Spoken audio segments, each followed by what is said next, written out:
Hello everyone. Welcome on Sunday Shogi stream, where we watch your daily struggles in form of a Shogi game record. Welcome Pinoikli, hello Moritz. Thank you so much for resubscribing for 6 months. Nimio, thank you so much for the link. We shall be commenting it. And hello Kimchi. Welcome. Let me just log into 81 Dojo and we'll be ready to start. Speaking of programming, I'm almost at the end of my Unity course, so I'll be trying to make more games soon after that. Today I've learned how to save files and how to keep the data between the sessions. So I'll be able to make a save button, very exciting. Okay. So Nimu Skifu, Yellow Skifu. Toad says, now I'm reminded of when we consider calling the title matches Tron games. What? Tron games. I mean, the problem with title matches is that there is actual kanji of King's Throne, which is Oi. No, Oza, sorry. Oza or Oi? Oza.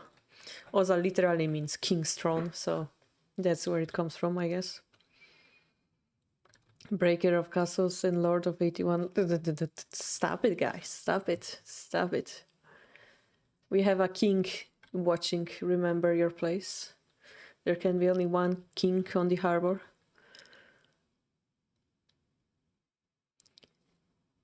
Oh. Shogi explained. Yeah.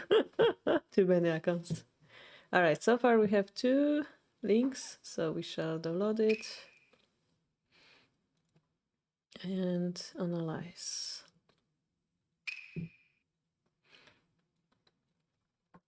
I'm really excited to see that we have more and more streamers doing Shogi more often recently. I've been told by certain person that he will also do something cool for Shogi soon, so I'm also getting excited about that. Wink, wink. Someone called my name. Yes, Jen. We're waiting for your kifu as well.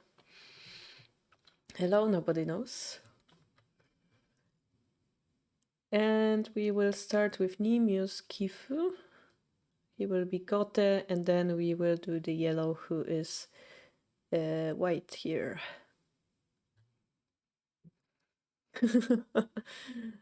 All right. Nimue.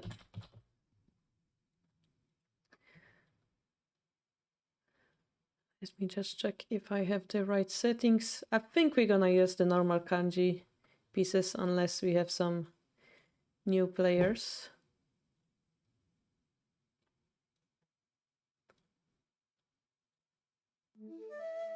And we watch it from Gote's perspective. So, Nimio, let's see. Did you have any comment about the game? I have an interesting one that I didn't just win. That's what you said. All right. I'm interested. You're a new player. Martin, do you prefer those pieces? Or do you prefer the kanji pieces? That's your opinion is very important on our stream right now. Would those pieces make it watching experience easier for you?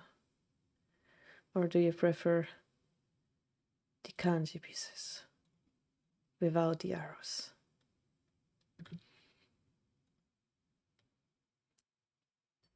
Please tell us.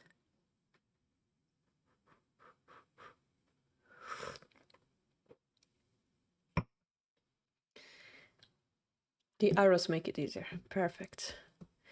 We will use the arrows then. Arrows is like one of the best sets around there because many people really get used to kanji and it's really hard to look at the board without those. For example, we have this Hidechi piece set that has symbols, but for us who are so used to kanji, it's really hard to look at. Having mix between both is very useful.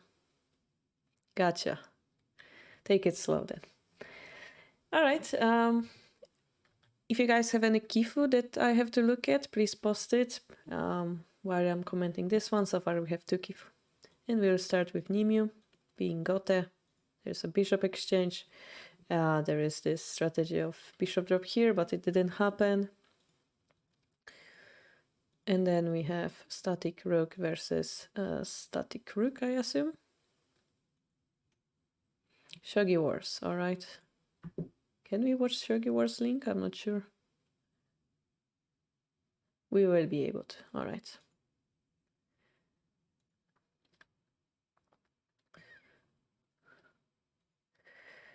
And then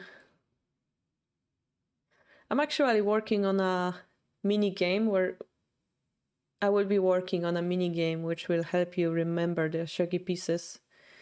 It's gonna take some time. I'm pretty sure you'll remember it before my game is finished, but I know it's a big problem and I'm trying to make a tool that would ease the learning process. Okay, so we have a bishop exchange situation. Nimue likes to play very conservative shogi, so we won't see attacking moves from him unless... Oh, okay, the opponent is attacking here.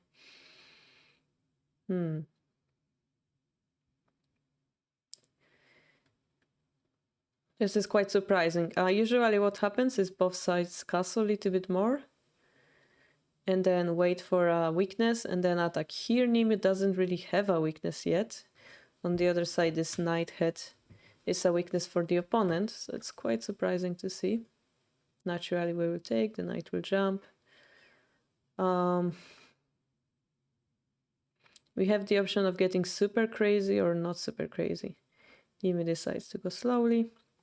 And next we're threatening to kill the knight, so...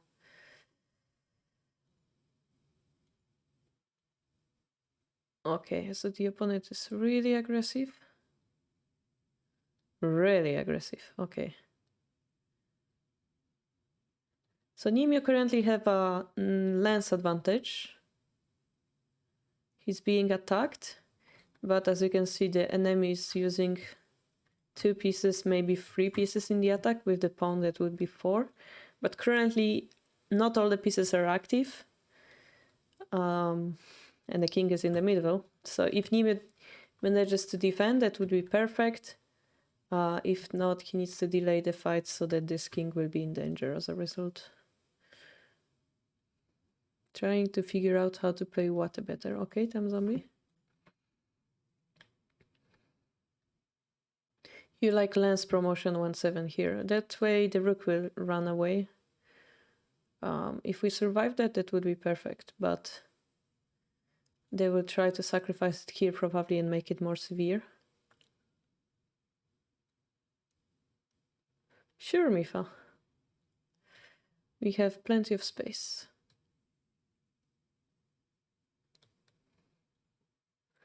Nimue decided to lower the pressure by taking the knight. And he's not at disadvantage because he has 2 pieces for 1 currently. Defend the knight with the king, that's quite brave. Horse is made, but we're gonna defend. And here, because we exchange the knight for a silver, the previous piece disadvantage disappears. This king becomes more vulnerable, but it's middle game, anything can happen. Okay.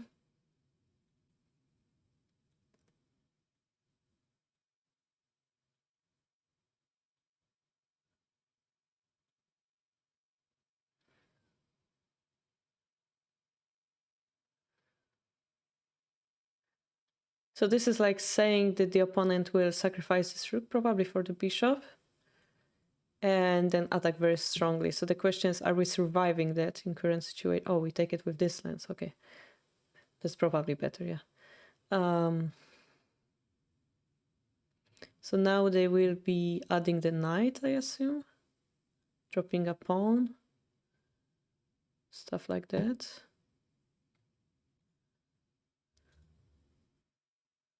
But this is a nice way of exposing the king. We talked about it, right? The king is in a bad position, which means we can expose it. So here we are a little bit better because the enemy, the strongest enemy attacking piece disappeared. We're quite safe. Now we have to decide what's the flow of the game. Do we like defend more or do we just continue attacking? We have only silver to attack, so it's not really clear. And we see Nimue continue attacking. Now we're using the fact that the gold is pinned. And here the knight came, but we have the silver to defend it with. And this is kind of scary situation. Like they could sacrifice here, take, and then drop the pawn, continue attacking. But they don't really have much follow-up, right? If they drop this pawn, they will have 2 silvers and a bishop. So previously they had a knight. It was more scary. Now they don't have that pivotal piece to make a... How do we call it? Pivotal piece. How the way the... Hello. Hello. I am streaming. The way it works, you need some kind of back line, and then you have front line. So if you just continue dropping the pieces, you have no power. So you want to have some backup first. Knight is a very good piece to make such a backup because it forces the piece to run, and then you can add a piece to like attack together, yeah? Having 2 silvers and a bishop, that doesn't really help us.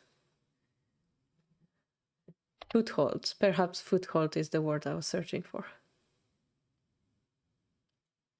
Belarusian, okay, got it.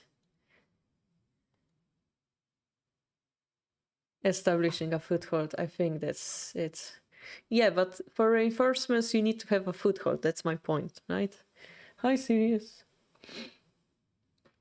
So we have, yeah, we're still waiting for your Karolina healing. So now, because we managed to fend off the enemy pieces, we can do whatever we want. We just continue attacking. Not sure why we moved this silver. We are afraid of pawn drop, I assume. But if we go here, they're gonna go here. So that's kind of suspicious. Yeah. Okay. So I could argue that it was better to move it here without doing that. Because now they have check on us and...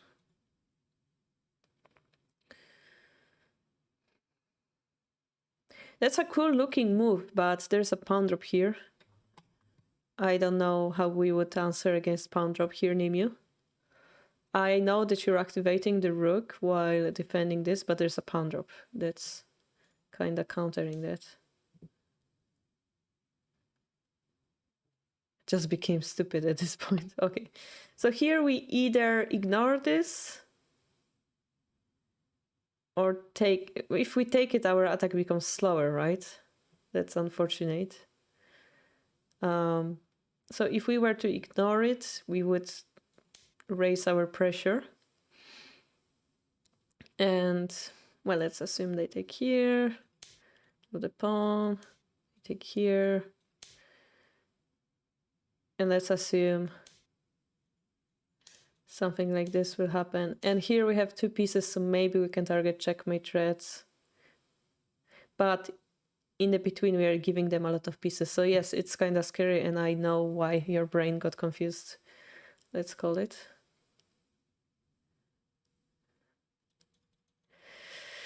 And this is why, you know, this is why perhaps this horse was less severe. Or if I were to defend, maybe I would do this. Because we're trying to defend the pawn drop, I assume, right? So we put the pressure on the horse while allowing our king to escape. Maybe that's an option. The problem is they go here, right? Which still attacks those 2 points. But in that case, maybe we can move the rook because... And this way our king is more safe. Yeah, this silver didn't went on a stroll, still protecting the king.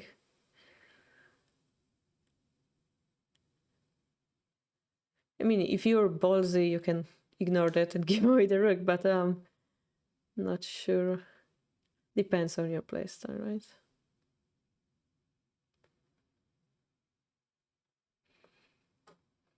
like, yeah, I can imagine we try to sabaki the rook somehow while allowing our king to escape.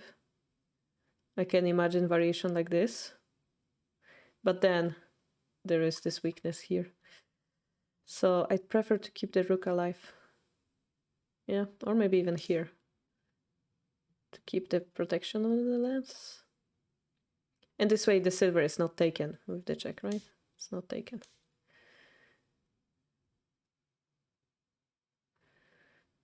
Well, I mean, that's one idea, yeah?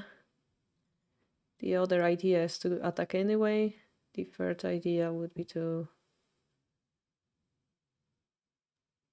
Yeah, basically, I don't think this was the correct answer here. Because you're helping him to rotate his horse into a better position. Thank you for the follow, Masten 155.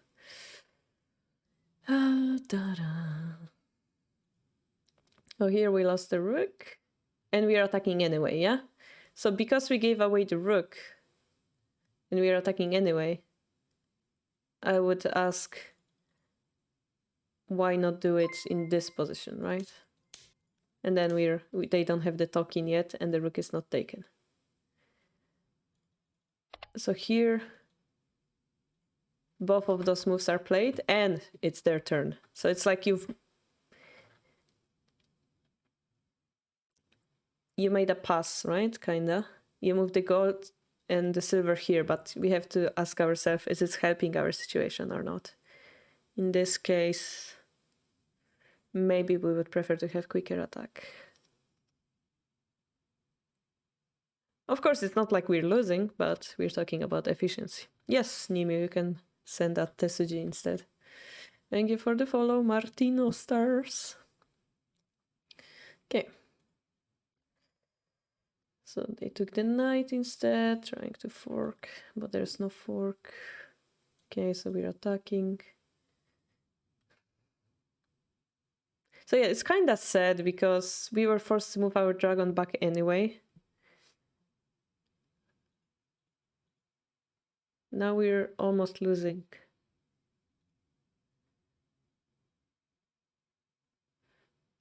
Wait. Oh, because there's a... Cannot take it because there is a horse, but the Tesuji here would be to drop a knight here. Yeah, now.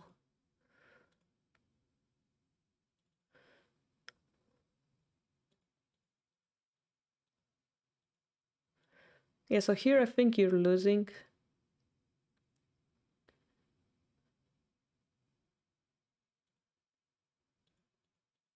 Yeah. So those 3 moves costed you a lot, Nimue, basically. Shogi is an evil game. If you make one mistake, it's gonna crumble. And around here, it started crumbling because he played all those moves for free. Yeah. And he was still quite stable. So around here, I bet you're winning, yeah? This move wasn't good, I think. Yellow says silver 5-4 is a move that neither attacks or defends. Yes. It actually hurts you while helping him, yeah. It's... I mean, Yimio, would you call this move a defensive move?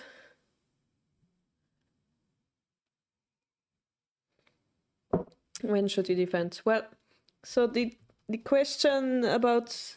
The simple answer to that question is, if your attack is slower, you defend. If your attack is faster, you attack.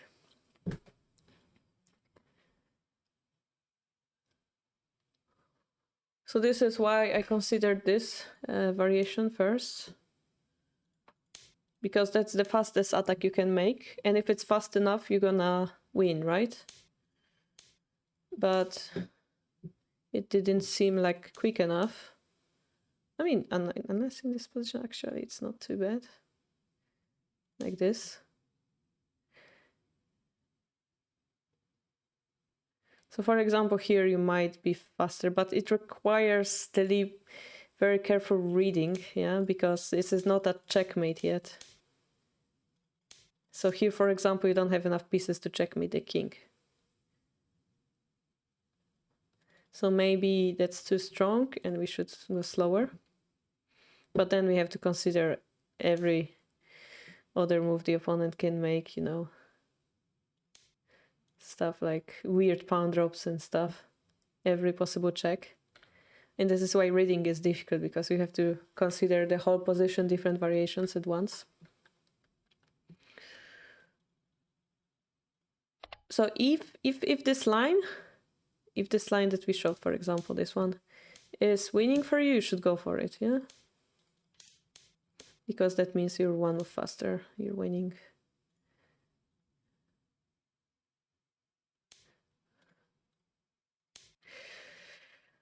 Something, even moves like this, perhaps, worth considering. If not, then well, maybe I could have played this move here, yeah? This looks strong. If this is winning, we're happy. We sacrifice the rook for the tempo. Of course, we have to consider in between the enemies moves like this. And then, I don't know, they're gonna continue attacking. To consider all those moves. But here we are attacking the horse, probably we're better. Because they have to slow down, we speed up. Yeah. We have to check moves like this. But should be fine, because we keep escaping here. The dragon, oh god, that's not fine. That's true, that's not fine. Dragon is dead. But it doesn't mean we're losing, actually. Still have a lot of pieces here. Yeah. Maybe activating our rook, stuff like this. Now, if they are faster, we have to defend. So now we have to reconsider what is their fastest attack. Perhaps we are afraid of this. Yeah. So if we are afraid of this, maybe we can defend that point. In this case, it's not really that scary. Because we have a pawn drop and stuff.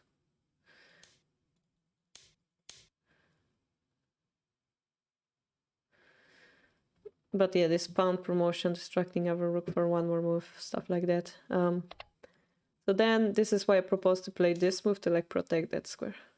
And not make our silver vulnerable. Thank you, Ika, for follow. Instead of horse takes gold. But I still think the same thing. Ah, instead of horse takes gold. Gotcha.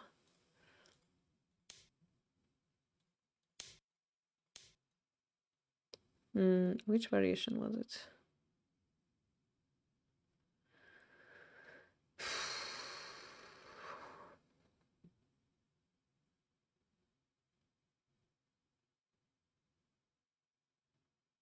I forgot which variation it was. I think it was a silver one, right? Not sure. I think it was this one, right? No. But yeah, this also attacks. This looks painful. By the way, this looks painful as well. Anyway, yeah. This is your weakness and you exposed it even more. Rook 6-2. Yeah, but you know, there's a check here, so if we build a strong normal castle, then reading might be easier. Not on high level shogi, because also in this variation it wasn't possible to have a strong castle thought because the enemy came kamikaze mode. So in this case, this kind of endgame reading becomes very important. Because the reason why the opponent attack is impossible attack, we call it impossible attack in Japanese, is because we will have a strong counter. And if we don't read correctly, if we don't make this good choices, that counter, that opportunity disappears, which means our opponent's strategy worked, right? Because he exposed the weakness of us not being able to read. So it's kind of strategy outside the board. It's something that we have to work on, yeah, the ability to read. because it's our defense in this kind of situations. Yeah, so for example, here you could argue that the opponent exposed the weakness of Nimue, that he likes the strong castles, and he attacked before he was able to make castle, yeah? Well, this is kind of different way to think of it. Yeah. So yeah, I think this is the crucial position in your game, Nimue. You might want to check it with the computer. I would do it on the stream, but I'm not sure if we have time to do everything like this. Maybe briefly. Is it possible for us to do it briefly?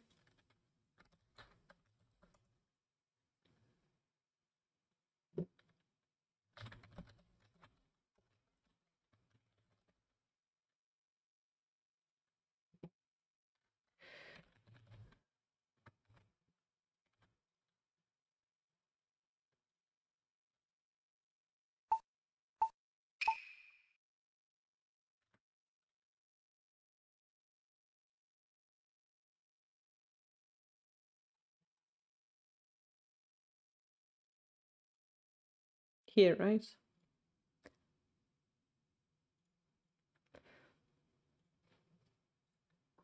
I'm also curious. Oh, it's gonna analyze the whole. No. Stop. There's no stop button. I wanted this position in particular.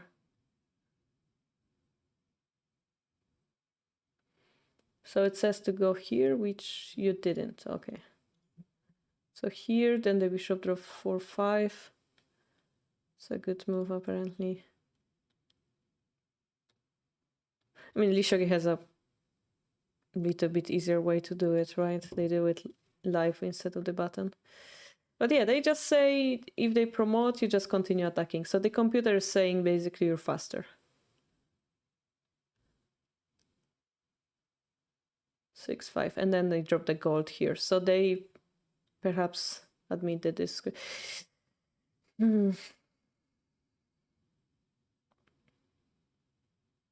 Yeah, but attacking would be correct in that situation. By the way, which move is this?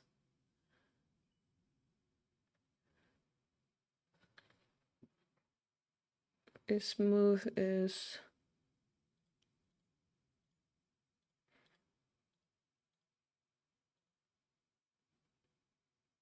Yeah, so see, those two moves like lost you the advantage, basically.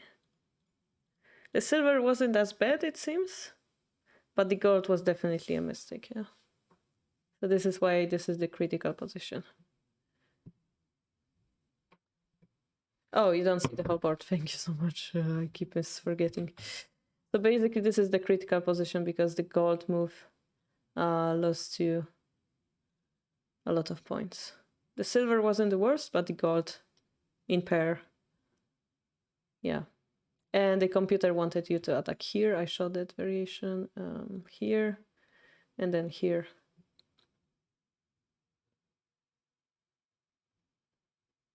Can you guys suggest me a very sad song to listen? I need it while playing Shogi.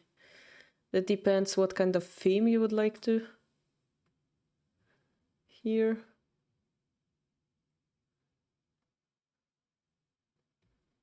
Also, what you find depressing. Like Linkin Park can be depressing if you think about it. Some songs have depressing lyrics, but cheap from melody.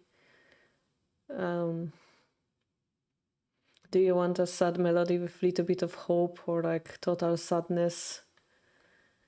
Naruto Hokage Funeral type of sadness or... Anyway, so that's the main point, Nimue, and please reconsider it. Thank you for your submission. And next we have Eon's game. So, yellow.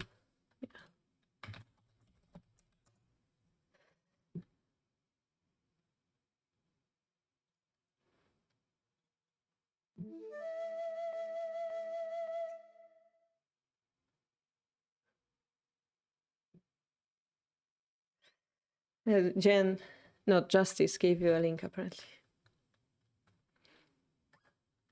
You're really excited for the review of your game, says Yellow. I think it was the type of game where a computer analysis is so insufficient. All right, we're gonna take a look at this. I think this game exposed a lot of my conceptual misunderstandings about shogi. Oh, I have a lot of those. But let's take a look. So we have the bishop exchange. Speaking of like those conceptions, concepts, I guess that's the word. You don't push this edge pawn if you don't need to. The reason why we push this edge pawn is in double swinging rook, the enemy usually asks us, do we wanna push the edge pawn, and then we answer. But in case of static rook, there's no immediate threat, right? So you don't want to push it because it's a wasted move. We watched Fuji's game yesterday where Toyoshima pushed this pawn twice, right? But in this case, I mean, you don't know yet what he's going to play, so even more reasons to not push it yet. You don't know if this pawn is going to benefit you yet or not. And if your opponent were to push this one early, you're happy because you have two moves that you can play in the opening, develop your other pieces, you know? So that's the one mistake I can see here. And he's going for the opposing rook, so we couldn't predict this, right? We can predict that he's going to swing the rook, and therefore we should think about our castle. This gold is good against static rook, but it's not necessarily good against swinging rook. So what you want to do is play more universal moves like silver or silver or silver. Wait to see what they does. And once you see that, you are like, oh, I'm gonna make a different castle now because I see what you did. And one example would be this type of castle, yeah. Because this castle makes more sense in the fact that he's attacking here. We want to keep this gold on the bottom while having the center protected by this gold. So it makes more sense. And here in this particular position, briefly, we have a wall. So we generally don't like to do that because walls are really difficult to delete them. Takes time.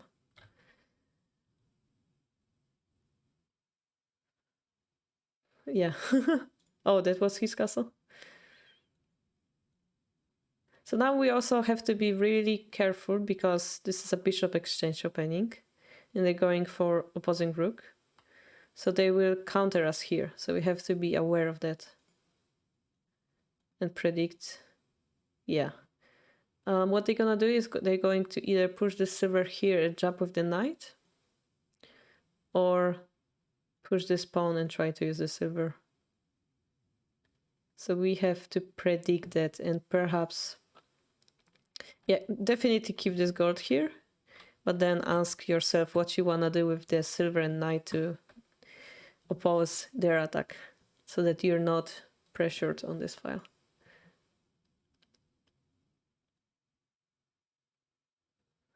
I saw the 4-5 rook bishop exchange that Ibisha sometimes go for kind of half Yagura castle that I built in the game. Well, we're gonna see what you built.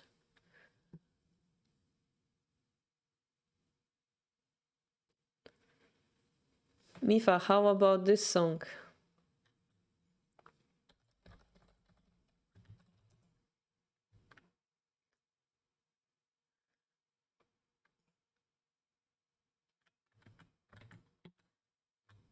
Hope it helps.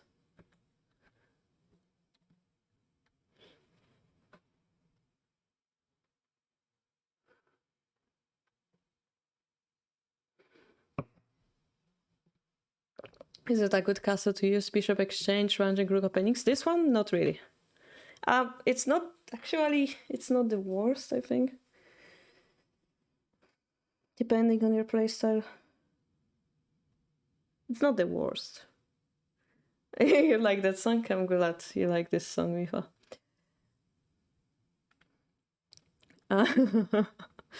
It's the Trollolo songs. Okay, so yeah, it's good, but the problem is we're kind of deep. Yeah, if you like the deep castle, but then if they have the rook, it's easier to break it from this side. The point is to have the gold here, I guess, and then fight equally on this side.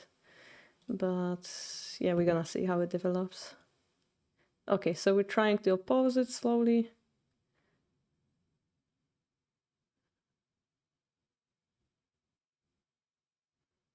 The other option is like to move the silver here, perhaps.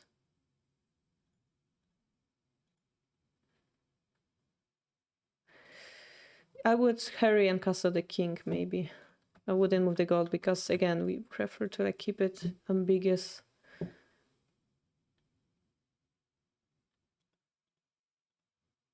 See, they are defending their camp against bishop drops, so they're thinking about it.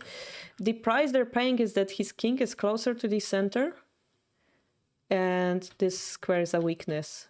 So it's not like this castle is amazing, but it does something else than usual Mino would do. Okay, so they are like, my castle is finished, I'm gonna attack you before your castle. How are we gonna... Okay, that's very dangerous. This is very dangerous because this line is open now, you see? So... they have more control over this file than you have over this file because they have this pawn pushed and the silver is in the middle. I would consider taking the pawn. The reason why they made this castle is that after the silver takes, then there was a bishop drop here. Maybe that's why they wanted to make that castle. And here we have to consider different stuff.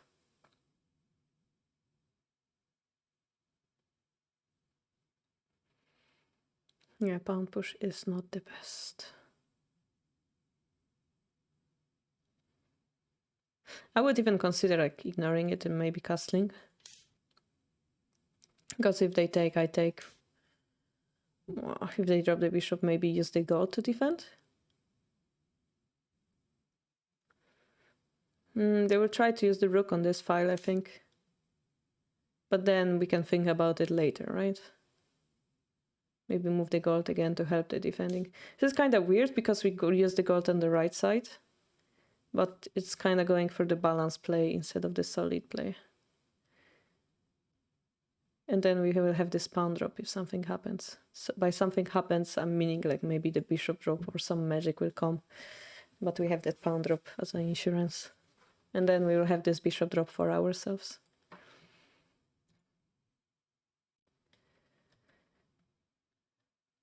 You've seen the link plenty of time. I knew somebody will say that.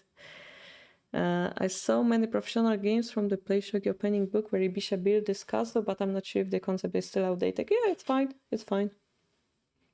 As I said, what matters is what you do here, actually.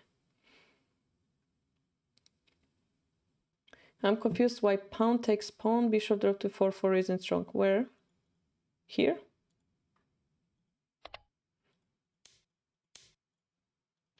Here, Toad?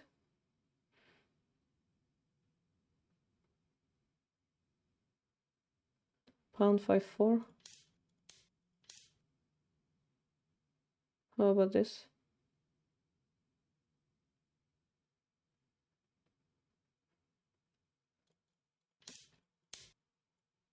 And then we're crying because the gold is not on the bottom, you get me?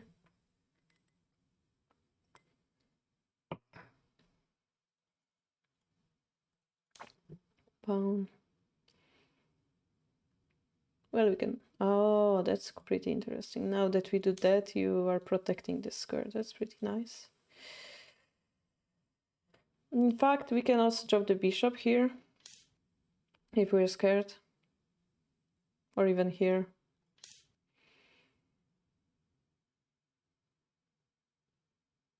But yeah, I agree. This pawn push is better than the other one.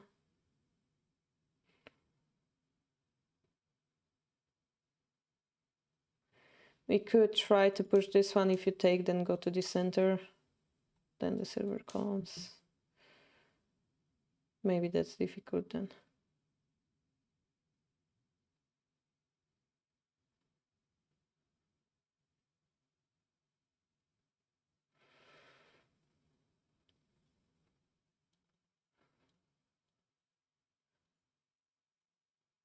I mean, I think it's better, that bishop drop would be better than this, basically. Because now what happens is, they drop the bishop here, we drop here. Oh, we drop here. Maybe that's not the worst. Then they do this, this, and this.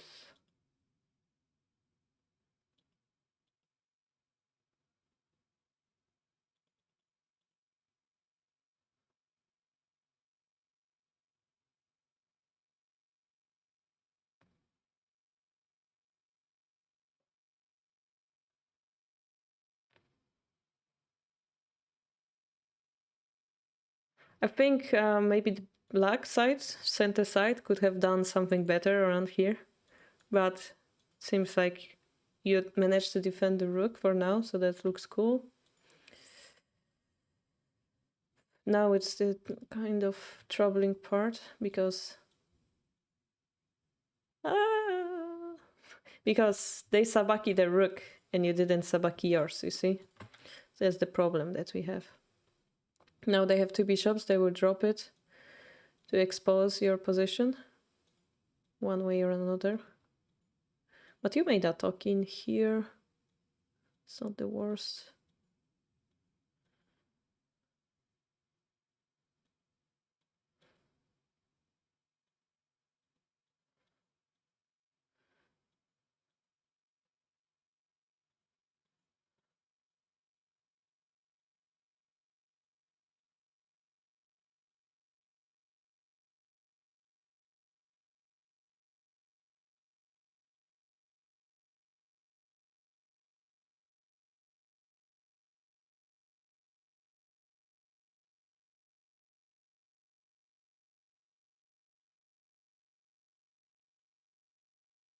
This is one hella ending. All right. Where were we? The opponent criticized your pawn drop 6-2, 6-8.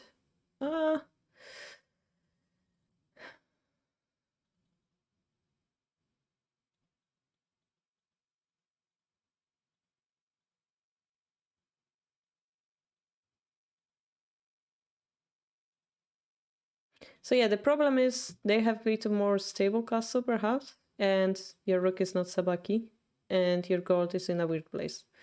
So just by that standard, I guess he's a little bit better, although you took the lance, yeah. Here, not sure about that move. Like, I would probably prefer the bishop drop here, because then you have this fork. And then your rook is in trouble. So basically we're abusing the fact you didn't sabaki your rook. Instead of attacking the gold that's doing nothing, we're attacking the piece that potentially might be doing something, and then using this gold as a bait or as a trap in a way. So this thing you would be a little bit in trouble here, especially that your king is exposed. So if you, I don't know, if you end up exchanging this rook, the rook drop, we have this position that we are afraid of, right? He's attacking our position from the side and we're kind of weak against it. I mean, it's still not easy fight, but because, you know, there's difference in general numbers, he would be a little bit better. But your questions about the pawn drop. So yeah, this outcome is not good for you, I think, as a general. Here, your opponent made a very heavy attack. You managed to get a talk in. But the rook is a trouble, yeah? It's still in trouble. If you were to drop the pawn, I would drop it here, maybe. But yeah, the fact that he's looking at your king is quite troubling already. So here we're targeting the counter rather. So instead of going here, I would want to attack here, perhaps.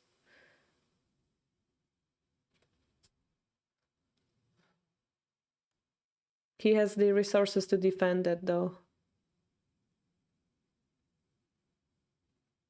By the way, Nimi, did you give me the Suji, or is it on Discord maybe again? When are you doing the book? I was thinking about doing it later this week. If you guys didn't know, Nimio sponsored us a book that we're gonna read on stream. And because we changed the time for the chess stream on Tuesdays, I thought maybe we can do it on Thursday. So that's the plan.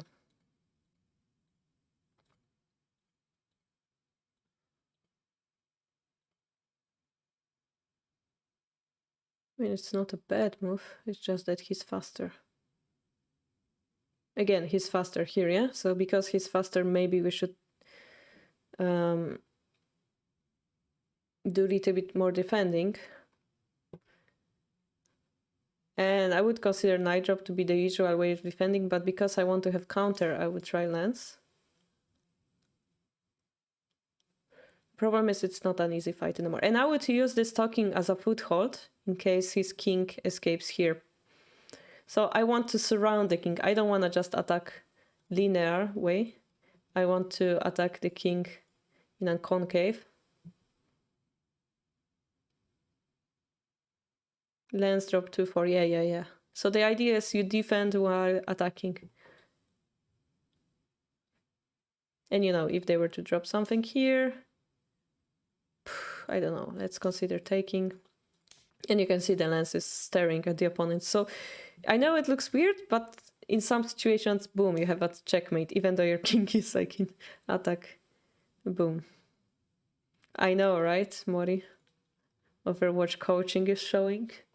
In Overwatch, we also want to set up off angles, concaves. That's the same idea. It works in Shogi as well, weirdly enough.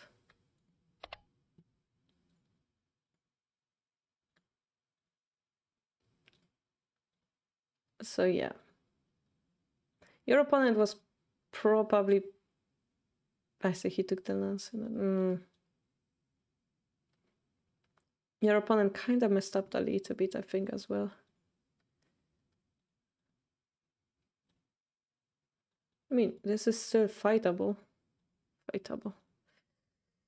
Here, what do we do? Yeah, maybe it's quite difficult now. If we move the guard, they're gonna drop, and then retake, making a hishi.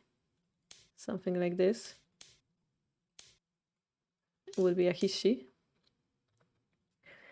We should consider, perhaps first, do we have a checkmate or not? What do we need for a checkmate? Do they? Okay, this is checkmate threat. Let's start with that. So, okay, let's train the idea that we are talking in the previous kifu. Let me hydrate. So, let's train the idea that we talked about in the previous Nemesis game. Who is faster? Well, if they have a move, they're gonna drop the silver, king is going to run, and gold is a checkmate. So we're in threatmate. So it means if we have a checkmate threat, we're faster. So we should consider moves like bishop, silver, knight drop, probably this one, yeah?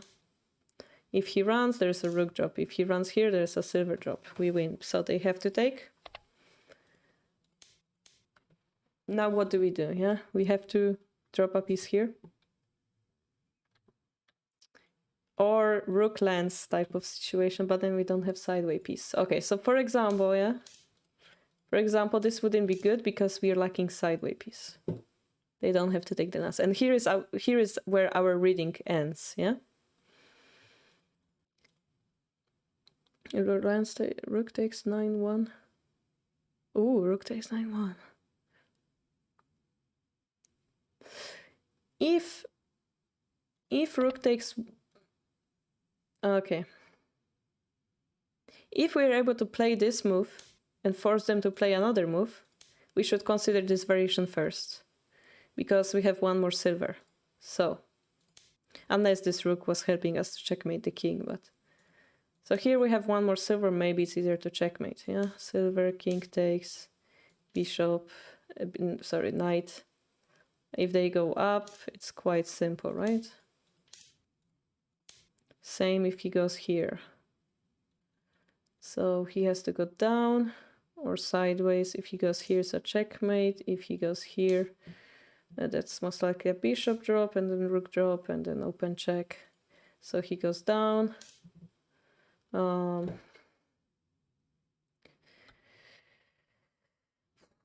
it's a checkmate.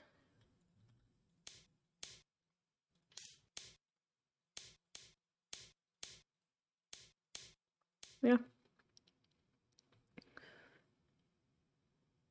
So for example, this is a turning tables type of situation because our move that seemed like a defending move turned out to be defensive attacking move. And those are the strongest ones in the endgame, yeah? So, well, let's come back to the question. If we don't have a silver, is this checkmate or not? So the variation that we're concerned about is not the ones escaping, because we have lances to follow up. It's the ones when he goes down. This one will be a checkmate again with the bishop. I just realized I should have done this long time ago.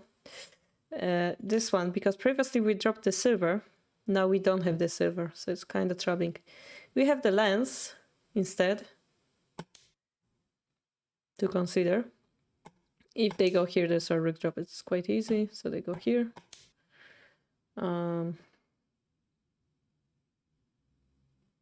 So previously we had this line, but in this situation we cannot drop the silver, yeah, because it's a lance.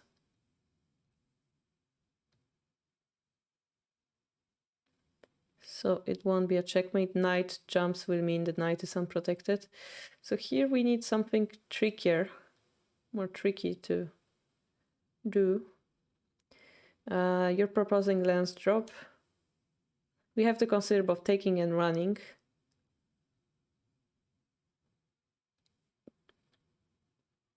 Both are quite weird. But you can also see how this pawn is not useful for you, right? You can see that this pawn was equal to a passing move. That's worth pointing out. Probably if he runs, the only move to follow up is the drop, takes. He has to take. And here we're in the same situation, but instead of the lance, we have a bishop.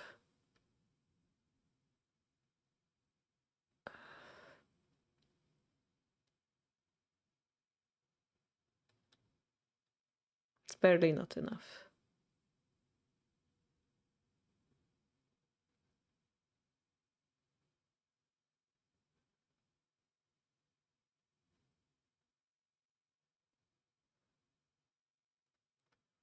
Yeah. Yeah, so it takes, of course, takes practice, yeah? So here the proper move, because the variation that we just checked was lacking the silver. The fastest variation was lacking a silver, so we need to find a way of making it work.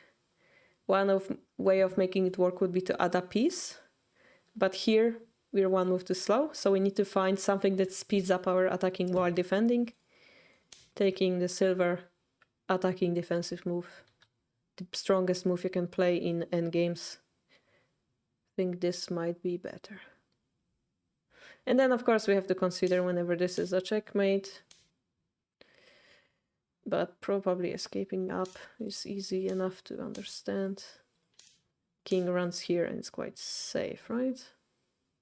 Because there's a tokin, we can just take it. It's fine. We can also run away to here. But yeah, we'll probably take it, run back. We're fine. Yeah, if you can activate the rook, that's of course another very strong move, yeah? Activating piece that's inactive. So it's like this move has many functionalities in it. Now we have to also consider some weird tesuji, but nothing is working. So I think this was your chance, yellow.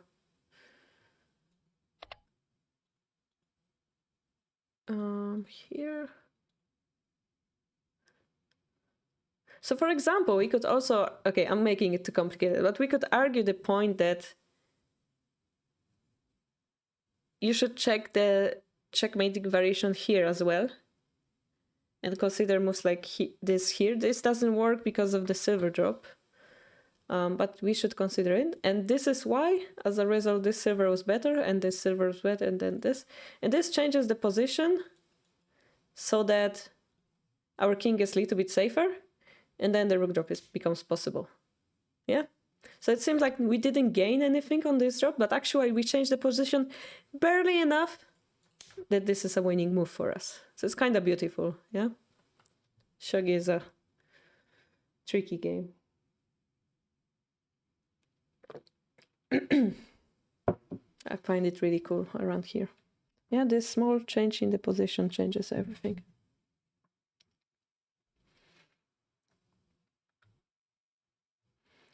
You saw no defense. Yeah, but that's the problem. We're not going for defense. We're going for attack. Yeah. I mean, yes. But we gained a force to attack, yeah? If we didn't have this move, by the way, this is probably losing. The only way to defend would be moves like this, probably. But because he has like this many attacking pieces, what's going up, he will slow down his attack and continue. Like, okay, let's start with the fact that the attack to Shogi is really hard to run out because we have so many pieces to come back. So usually it's not possible to defend everything. So what we need to learn is how to defend enough to be faster to attack. That's how you win in Shogi. You don't defend everything. You defend enough, you slow the enemy enough so that your attack becomes faster. That's the concept in Shogi, yellow. So the question is, when do we defend? And it's a very difficult question to answer because Shogi has a lot of depth into it, yeah? But general concept is this. Yeah. It's impossible to defend everything. Let's start with that proverb. You cannot defend forever. Also, you cannot win Shogi game by defending. So those two proverbs are very important, so important I'm gonna write them down.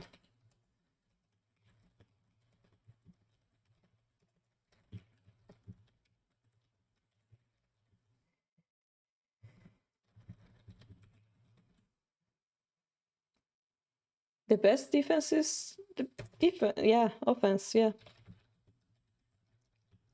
That's really true because actually, to show you example, actually, because we're defending, because we became faster, we force them to defend.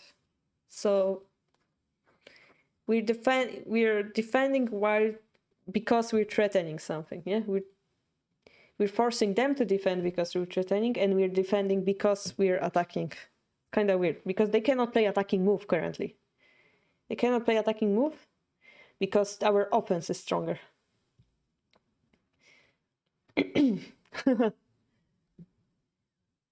All right, yellow. I think this will conclude your analysis. The main point being this offensive defensive move, going for counterattack.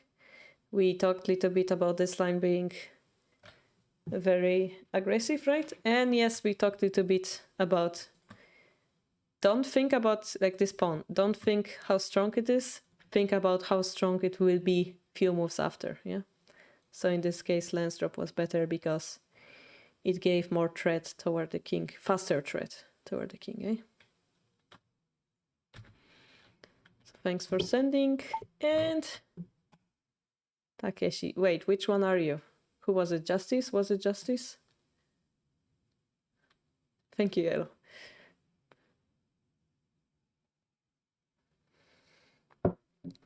Why did you post a random YouTube link? It was Gote. I don't know which one is Gote. This one is Gote, okay. So now we're on the bottom.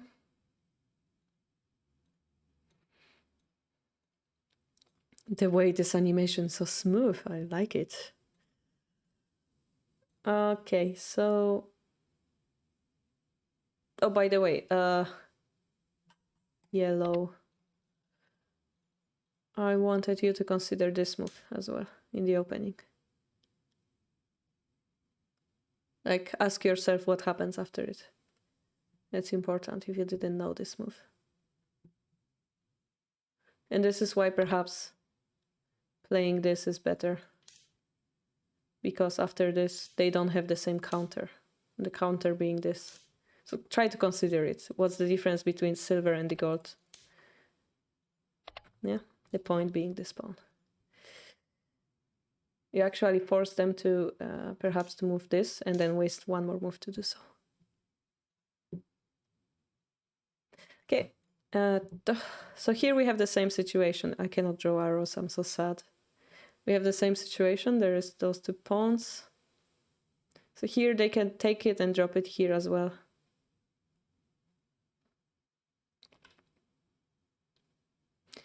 I was saying that I couldn't find any good way to break open the position and end up playing too defensive.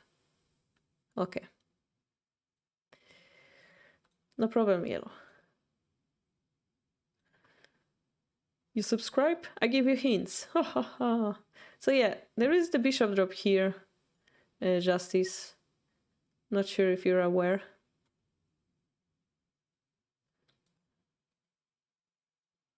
And also the fact, yeah.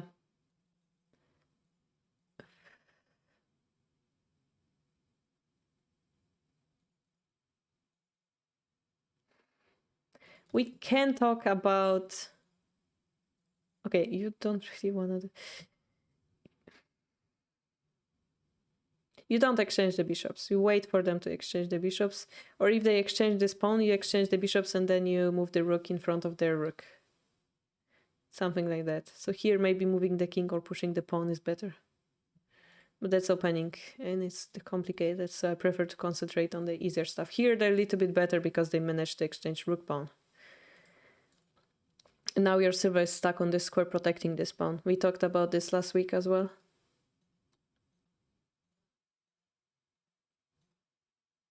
It's a bishop exchange opening, so I'm not sure about this gold move. Okay. Yeah, so here you move here, actually. To protect the pawn.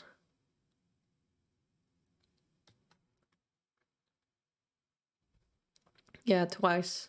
Yeah, that's also an option in the opening. Like, push the pawn before moving. But yeah, here you move here to protect here. Because you have two pieces protecting. And then you can trap the bishop by moving the gold. So they will be forced to exchange it for the gold, and then you will have bishop versus gold advantage. But yeah, this silver is quite sad. Here they just promote and boom, they have a fork. So yeah, they can just escape this. Defend. And your bishop died. So here you're in trouble already, because they have really good dragon. Your rook is just staring at the opponent's king without support. Yeah, so that's not a good idea, yeah.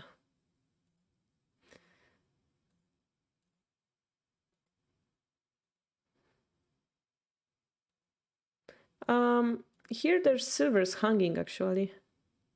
But I see you're afraid of the knight. That's scary because they can take this pawn now and double the attack on this file. Which they did. Now you're attacking the dragon. So you can escape this. But they go for it. Instead, okay. So they overdid it here. Here if I just might run with my dragon here, you only have a silver. Okay, but your dragon can... I see.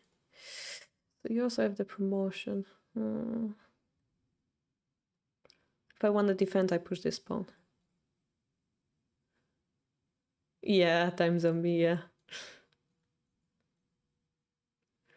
Would prefer knight drop probably. Yeah, it's the same thing. But better.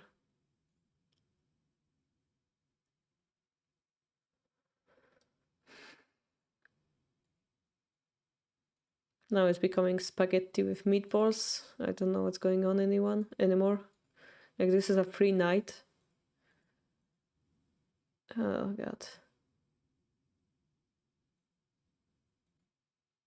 We got a free silver. Welcome to Shogi Wars, the most amazing platform to play Shogi.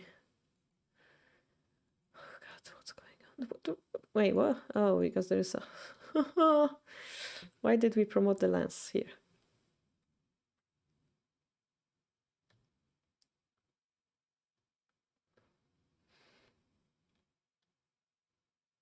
So we can maybe push the silver upward and put a pressure on the horse.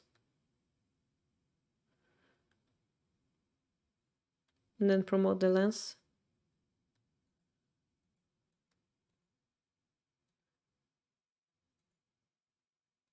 No, you don't care. You want this. You want this lance. If they take you, happily take it. You want the attacking pieces. If you do this, depending on the situation, it will speed their attack up. Yeah. Okay, they're panicking now because they have 40 seconds left.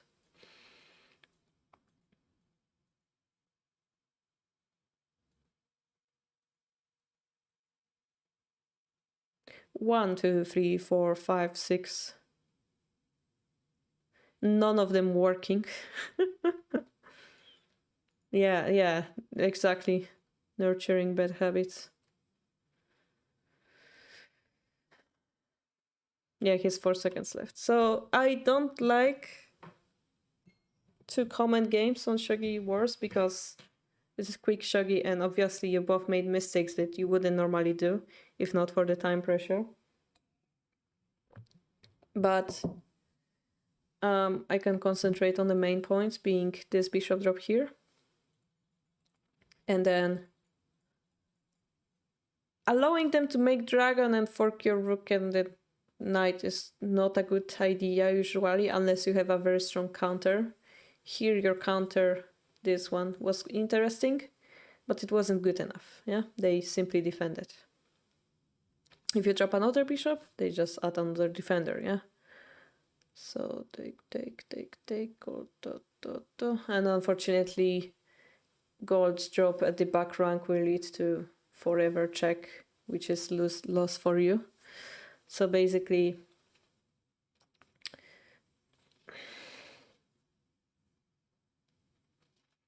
so this counter didn't work, yeah. So here, much more stable move is to protect this pawn with the rook, because this bishop is a mistake actually. And then we can talk about how to defend. Your opponent made a mistake. They didn't attack correctly, I feel.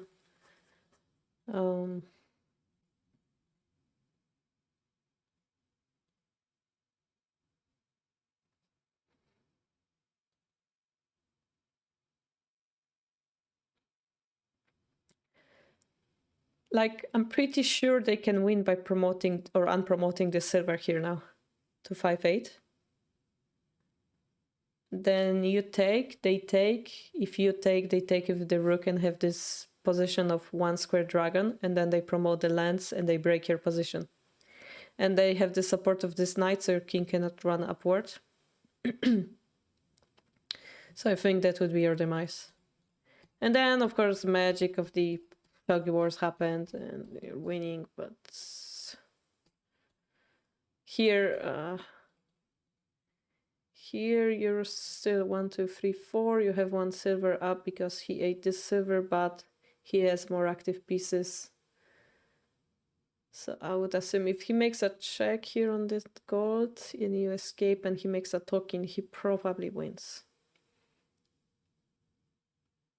But of course, you know, it's part of the Shogi Wars that then you fought really well, defended, then attacked with a token. I'm not sure if you should drop the silver here. Like, this doesn't really benefit you this much, perhaps. Yeah, it's Shogi Wars. Let's accept it.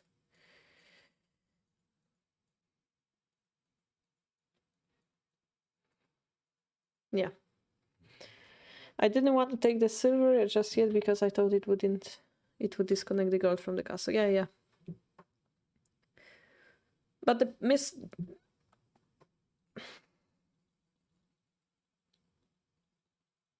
opening wasn't good, yeah? This move wasn't good. Let's concentrate on that. After that, your opponent messed up, so it doesn't count. But I see your 1Q, so you're doing well. Doing well. Getting there. But yeah, I don't recommend Shogi Wars. It's 10 minutes game, actually. 10 minutes isn't as bad as 3 minutes. If you use your thinking time.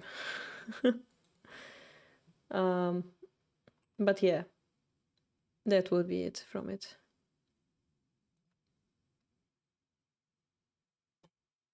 So thanks for sending us this kifu. Next we will have Panic. Oh my god, it's bright, my eyes. We're gonna save it. Save. Downloads. And we will have Jen's game. Download. My game is so cringe. Ah, says Time Zombie. Also, we are famous, guys. We have Elokid telling us, want to become famous? And I'm like, no, thank you. I'm already famous. Ha ha ha. So, thanks, Jen. Panic is got there.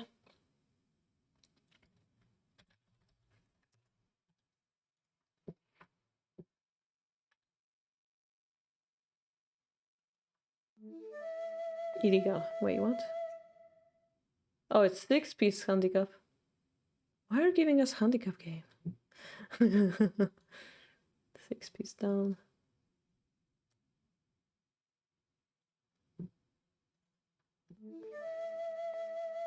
Wait, so you're the one giving handicap?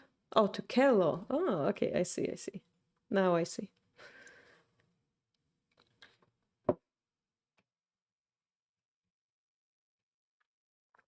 She doesn't need your free subs? Yeah! I have the best sub in the world. Why would I need the fake ones? Alright, let's go. So Panic is playing the handicap. And for some reason it's cringe, so we're gonna find why it is cringe. You're ready, let your opponent make a promoted lens. I would recommend Kello to move the rook here to make a friend. And then move the lens here and make a dragon. Or even the bishop promotion is nice. The talking, yeah, maybe. I would prefer to promote my bishop. Yep, speaking of which. So paradoxically, because we dropped the pawn, I would prefer to promote my pawn now, but... Okay, and how did you win this game? Okay, so yeah, here we don't drop the pawn, we don't need to, because Panic has only pawns. If they promote, we take it with the king, it's fine. Ugh! Where were we? Here.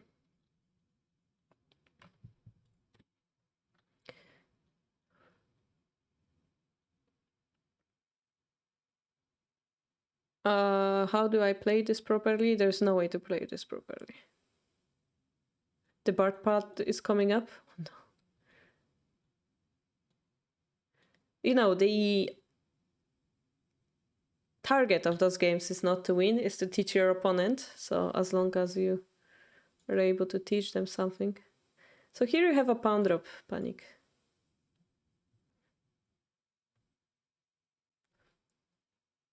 Because there is a bishop. Okay.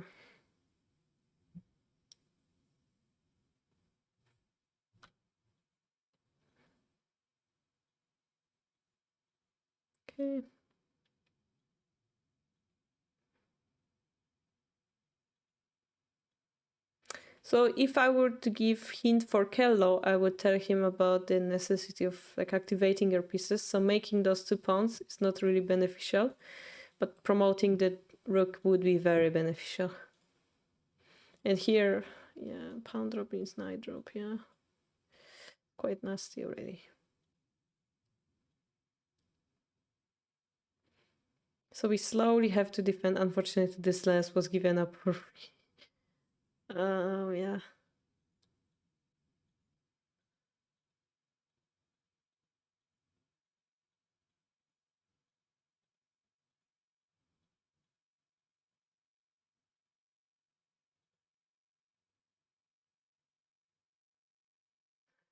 So you could get a free rook here by doing this.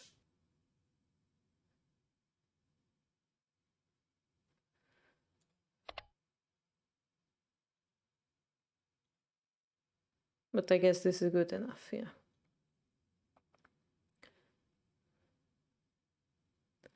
You were scared to let the king enter. Remember that in handicap shogi, if you let the king enter and you both enter, all of the pieces are calculated, including the ones that you didn't have. So the rook.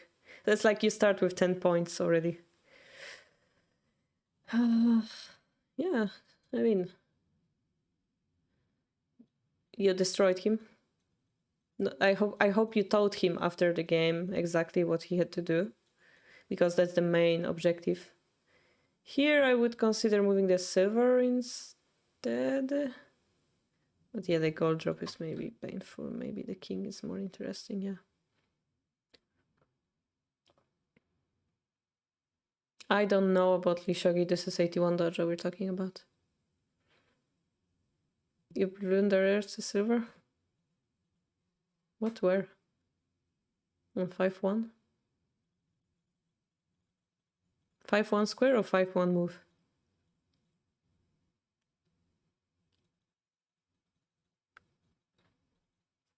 Oh, and yeah, it's hanging here. But then you can move down. And king move to 4. That's 4-1 square, not 5-1.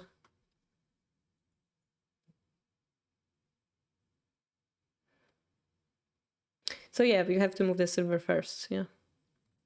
Yeah, I mean, I don't know what to tell you, time zombie. Like, I mean, I could tell you how to play this handicap and so on, but I think you played well enough. You won, after all.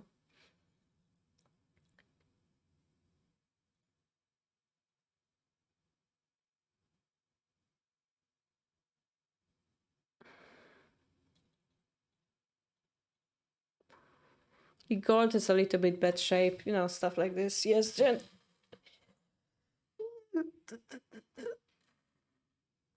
But I think you did well. Yes, it's always a desperate struggle. I mean, there's a reason why escape artist is escape artist, right? Because you wanna run away from those active pieces, which you did. So you did what the handicap keeper is supposed to do. Then you used your pieces efficiently, you know, attacked on here. Very nice attack. You got the pieces, you made checks, you forced his pieces to come close to the king, and then you expose them and reverse a checkmate. So it's perfect. But the main question is, did your opponent learn from this experience? That's the main topic of the handicap game, I believe. Did they have fun? Did they enjoy shogi? Did they learn? Then it's fine. Good job then. Good job. All right, we're gonna jump to Jen's game. Who is Sente?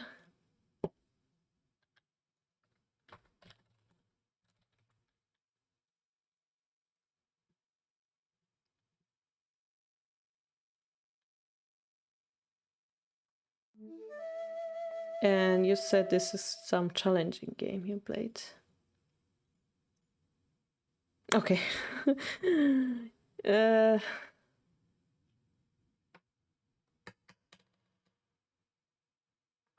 That's not how you play this opening, Jen.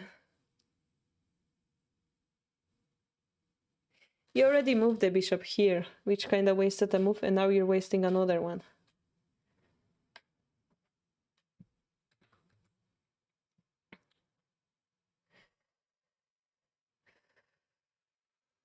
And yeah, okay.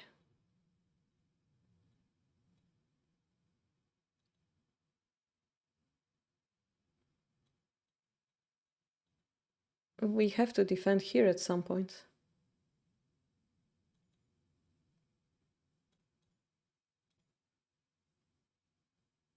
Like here. Finally.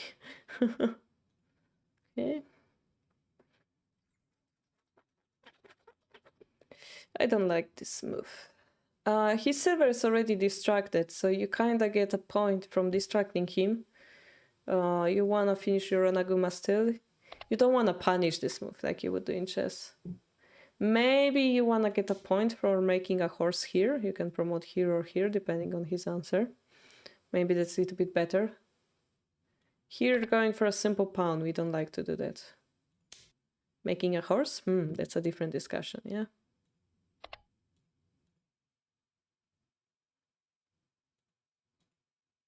Now we're a little bit better because our bishop took a pawn and there didn't. Now if we take it, we have a silver advantage. So if we take it, we have a silver advantage. But you're gonna say, but they're gonna drop a rook and attack our gold. And then what you do? What do you do, Jen? What do you do?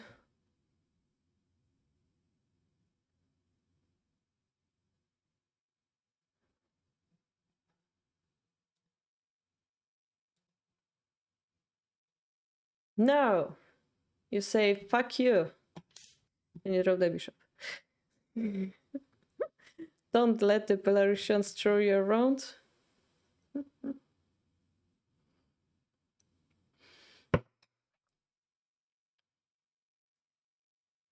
Yeah, Jen, you should be more aggressive. You can do it. Sometimes you're being too nice, like, you sacrifice the silver? I'm scared to take it. No, you're like, bam! You're like, bam! And they're like, bam! And they're like, I'm gonna, bam! Enter your camp. And you're like, no, F you, bam! And you're like, bishop drop. And they're like, oh no, you know. They're dead. Careful about how you treat. No, I'm telling Jen that he can take the strongest Belarusian players one-on-one. He can fight equally. He just needs to believe in himself. And yeah, sure, they can take, and then they take, and then they drop the gold, and but this gold is alone. So maybe later you can exchange it, or even target it somehow. But that's another story, yeah.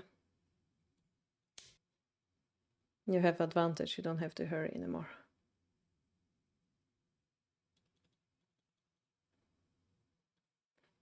And it's mostly possible because they don't have a pawn in hand.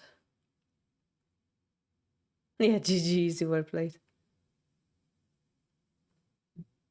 Sad penguin voice came out, oops. So yeah, that's how you deal with silver sacrifices. You take them, you say thank you, nom nom nom, and then you deal with consequence later. So yeah, don't think about it as, oh no, they're taking my rook. Think about this, oh yes, they gave me a bishop, yeah, and a silver. Ooh, I like it, yeah. So that was your chance. Now they took your rook, but you still got the silver. You still want to take it. Here, okay.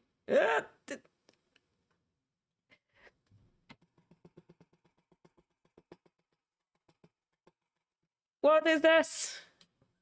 Why do you refuse to take what's good for you, Jen? Do what's good for you. Yes, we have the bishop drop. Yes, we can do it later. We can do it next move. It's fine. Take the silver. Why do you take the lance when you can take the silver? Nom nom. Yeah. How much is general worth? More than a lance, Jen. How much is general worth? The whole game. Oh. Yeah. Anyway. Finally! Thank you. Alright. Now the bishop is dead. Deal with... take the lance, Jen! Take the lance! Why do you block your own bishop? Alright, let's re-watch the situation. So you put your bishop in jeopardy because you took this pawn. What a surprise. Alright. By the way, this move still exists if you take the silver. And if they take, you still have this move, which makes it faster because they spend one move on taking it. So we would like them. This is what we like in Shogi. It's like, okay, I'm gonna take your biggest threat, and now what you're gonna do? Yeah, you're gonna take this pawn and give me a move, or you're gonna find another move. I still have this pawn though. So in Shogi it's kind of weird because we're not threatening to take this pawn, we're threatening to take this pawn somewhere in the future. It's kind of weird. It's like you've inputted this move. It's like if you play Go, yeah? You put the stone on the board, you're not gonna use it immediately, but at some point, this is gonna be a good move. So you don't want to immediately like, and then, you know, the good feeling disappears. No, you want to keep it as a threat forever. It's like this nail in opponent's shoe. Oh god, you clipped this? Yeah. I don't hear it for some reason. My headphones died, apparently. How much is general? Yeah, okay, cringe. I'm gonna watch it later. Post it on Discord. All right. Om Nom Nom. Yes, Om Nom Nom is the topic of today's Jen's game.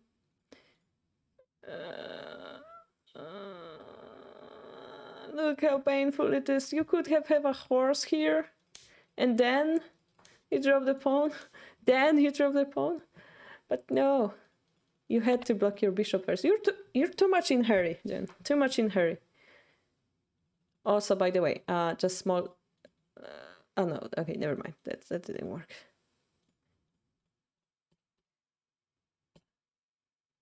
Yeah, so yeah.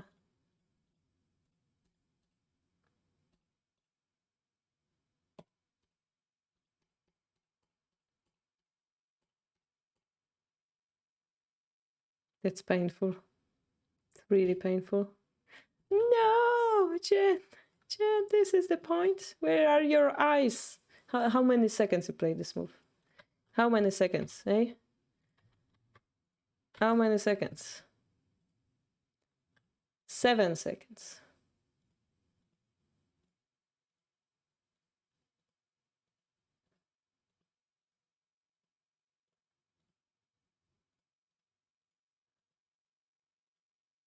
By the way, here you can also promote the lens. 58. Okay. Okay. You're forgiven, but still. Like, if you see this shape, it should be like an alarm in your brain. Anaguma under attack, please defend. Yeah, that should be like a warning alarm. Because if you do that, your gold is eaten for free. I don't know why your opponent didn't do it, but free gold, torpedo, targeting our ship, defend. And here, yeah, actually your opponent can take the silver and do stuff, or even take this pawn. Like, you cannot take it with the knight, so he can try to destroy your Anaguma immediately. Drop the silver or something. It's already the shape of the death. Yeah, in this case, the knight was possible, right? So here, boom, the shape of the death.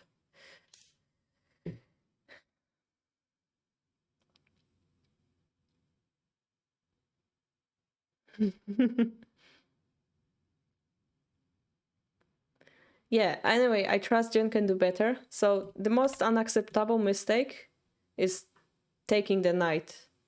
Here you should have an alarm in your head going about your Anaguma, because Jen, you're trying new stuff, yeah? You're trying this strategy. So if you're playing Anaguma, this is a warning sign, yeah? Then the bigger stuff is you don't want to block your bishop. You want to have continuous attack, yeah? So yes, if you want to take this pawn, take it here, but then take this one. Like, you have to promote the bishop in order to... Anaguma's rush, yeah? That's what you're going for. So you have to have the bravery to continue the rush. And before that, if you see a free silver, take the free silver. Yeah. And please remember this Tesuji is useful in swinging rook in general. In double swinging rook and stuff. One of the counters would be to like take and drop the pawn here. No, it doesn't work because silver takes, yeah. But he doesn't have a pawn anyway, so it's like very tasty silver to take. Now, if they take here and they drop, then you will have to learn how to defend that. but basically you wanna stabilize the position because you have such a huge advantage right now. Yeah. So in this case, you have to make sure this bishop doesn't die. But yeah, good try, good try. We're getting better trying it. And here, yeah, just let him rot. Let the silver be here. Do your stuff.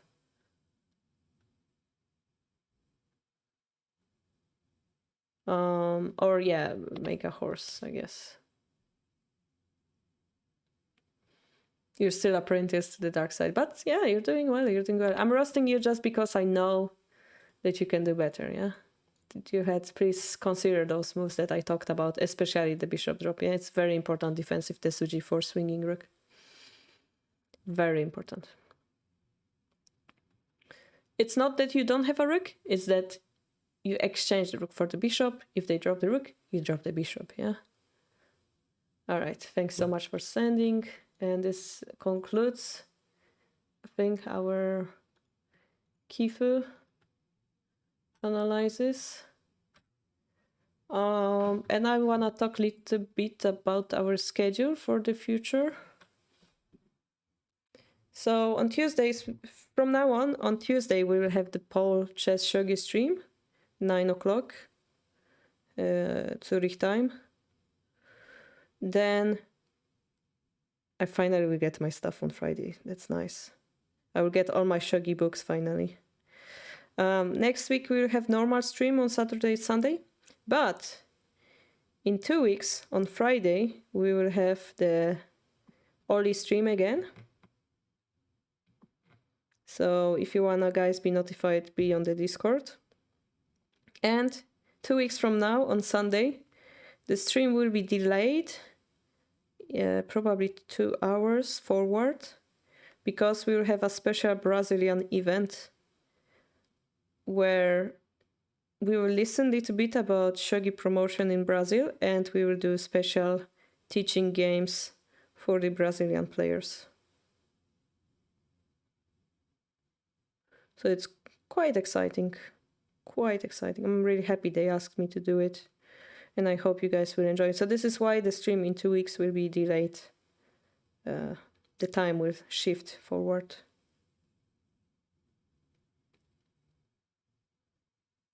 Yep. 9 a.m. For Pole stream, it's 9 a.m. Zurich time. Yeah. Because it's night in Hawaii. All right, so I think Time Zombie also does a stream today, later. The Tsume Shogi stream, right? Can you tell a few words about this, Time Zombie? It will be quite interesting, quite unusual. I'm not sure if I will be joining because it is quite late for me. I might just say come to say hi.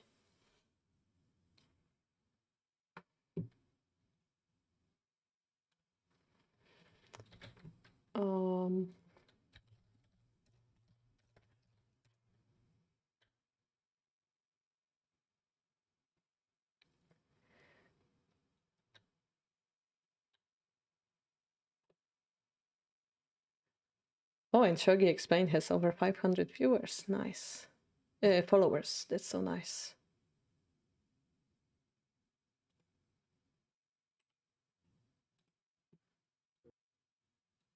Seems like Koshiro continues streaming. Oh, I have to add Koshiro to our streamers. I don't know why I didn't. Time Zombie says that I can complete in 4.5 hours. It's gonna be a Tsume Shogi race. So if you guys wanna join that, please join the Shogi Explained. Let me post a link maybe.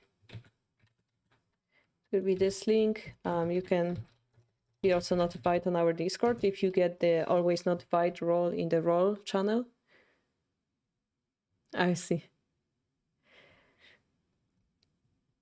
And yeah, there will be also a stream on Thursday, perhaps. I hope that I managed to translate the book that Nimi sent me. So we're gonna still have 2 streams during the week.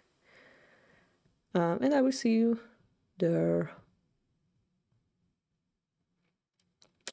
And yeah, if you guys wanna maybe suggest on Thursday what time would be the best for the stream.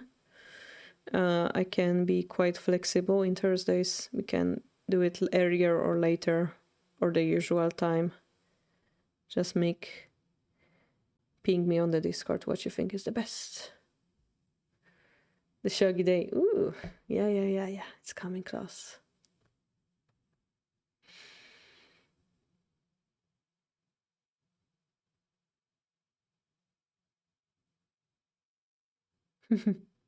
Gotcha. All right. So thank you guys so much. We're gonna end a little bit early today. A Shogi Day is a historical day where. Oh, by the way, yeah, let's say that. So Shogi Day is a special day on 17th of November. It used to be a day where they were coming to Shogun Castle to play shogi game in front of the Shogun. And if you want to read more about this, please check Frank's newest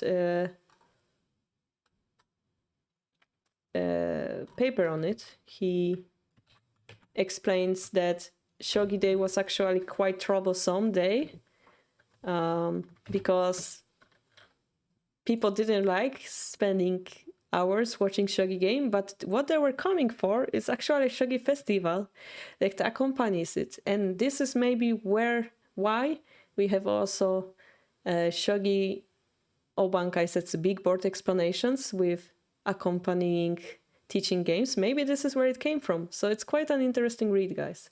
And I also realized I didn't check the Nimius Tesuji thing. So let me quickly take a look at it.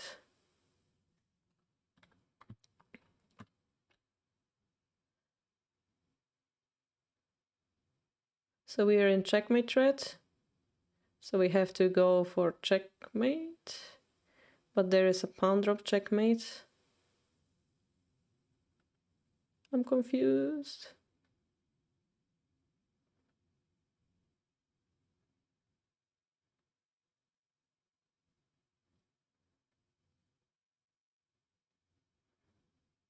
So if we drop the gold, it would be checkmate if they take. If they run, I don't see it at a glance. Unfortunately.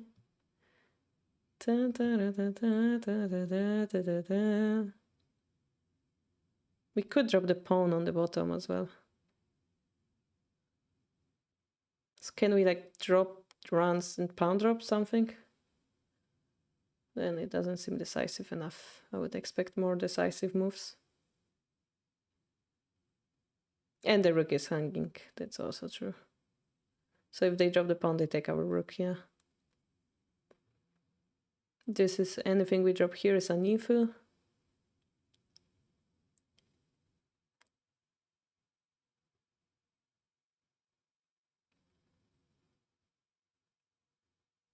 Has to be some crazy move because those problems usually have crazy moves.